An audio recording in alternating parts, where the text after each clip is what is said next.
welcome to Indic Insights. Recently, the movie Ram Setu is running in theatres. The movie is loosely based on the Setu Samudram project of 2007.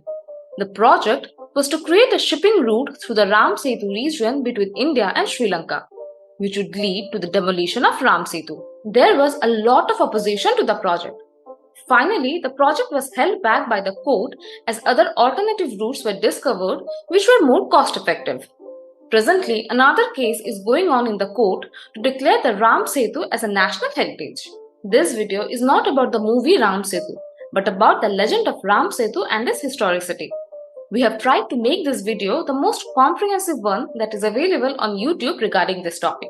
So please leave your feedback in the comment section below to help us improve. So now let's talk about what the Ramayana mentions about the Ram Setu.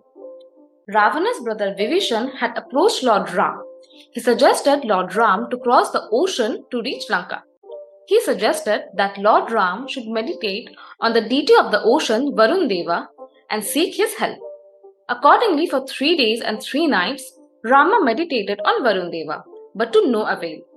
Time was running out, but Varun Deva showed no signs of being appeased. His obstinacy angered Rama. He threatened to dry up the oceans of all its waters. Finally, Varun Deva showed up and asked Rama to build a bridge across the ocean. Now, in all the TV series, it is shown that Lord Varuna had given the boon that if Rama's name was inscribed on the stones would float on the ocean. However, as per the Valmiki's Ramayana, Varun suggested that Ram should consult Nala, who was a member of the Vanar army, to build the bridge. Nala was the son of Vishwakarma and had the boon of being as skillful as his father. Therefore, in several inscriptions, the Ram Setu is referred as Nala Setu. Also, Varun Deva had said that no one from Lord Rama's army would be attacked by any creatures of the sea. In 5 days, 100 yojanas long and a 10 yojanas wide bridge was built by the Vanar army. There is also another folklore regarding Nala. Nala is said to have a brother named Neela, and both of them together are said to have been the builders of the bridge. In their youth, both Nala and Neela were extremely mischievous and used to throw the murtis that were worshipped by the sages in the water. As a remedy, the sages decreed that any stone thrown by both of them in water will not be drowned, thus saving the murtis. There is also another folklore which narrates that Varuna assured that the stones dropped by Nala and Neela would float in the sea.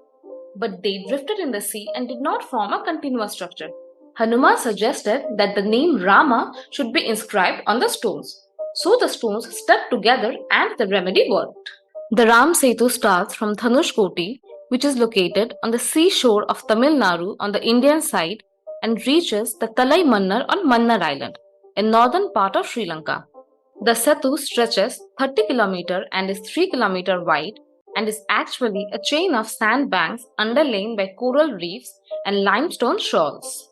A video by Science Channel is very significant in this regard.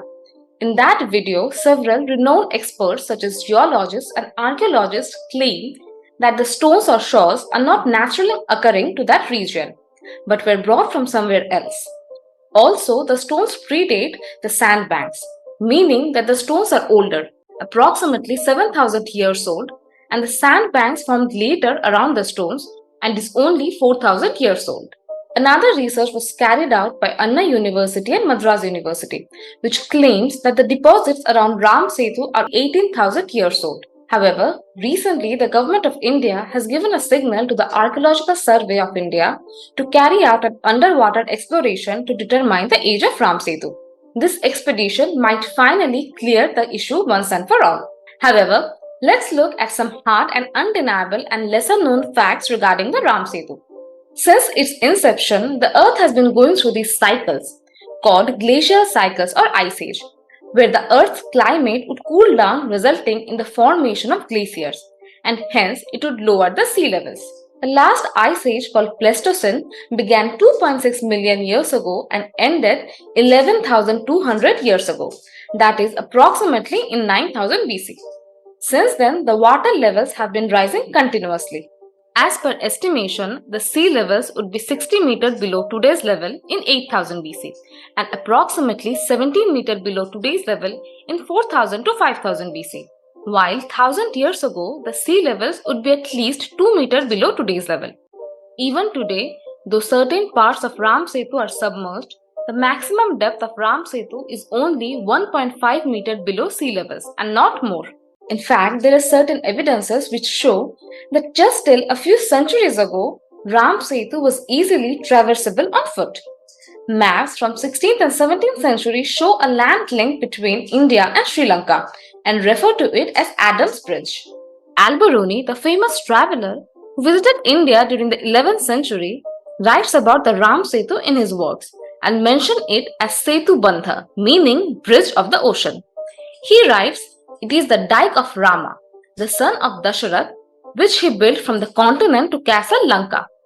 At present, it consists of isolated mountain on which the ocean flows.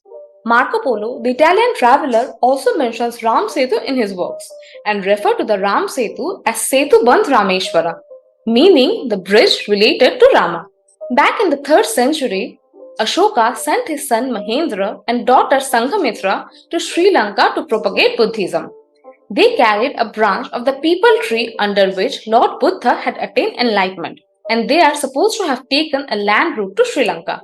Another inscription from Hampi by Krishnadeva of Vijayanagar Empire from 1508 CE mentions that his fame is well respected all across Indian subcontinent. In this inscription, he refers the extension of the Indian subcontinent as Hemachalanta Dasetur, meaning Golden Mountain Meru to the Setu. These instances suggest that until very recently the Ram Setu served as a land connectivity between India and Sri Lanka. This only deepens the mystery. How much of the Setu was built by Lord Ram? Did he build the entire bridge from a scratch, or did he only build parts of it on a pre-existing structure which was submerged in water? And what is the dating of Ramayana? Even though astronomical observations in the Ramayana can be used to date the Ramayana, there are several claims based on the astronomical data, the most prominent being approximately 5000 BC, 7000 BC and 12,000 BC.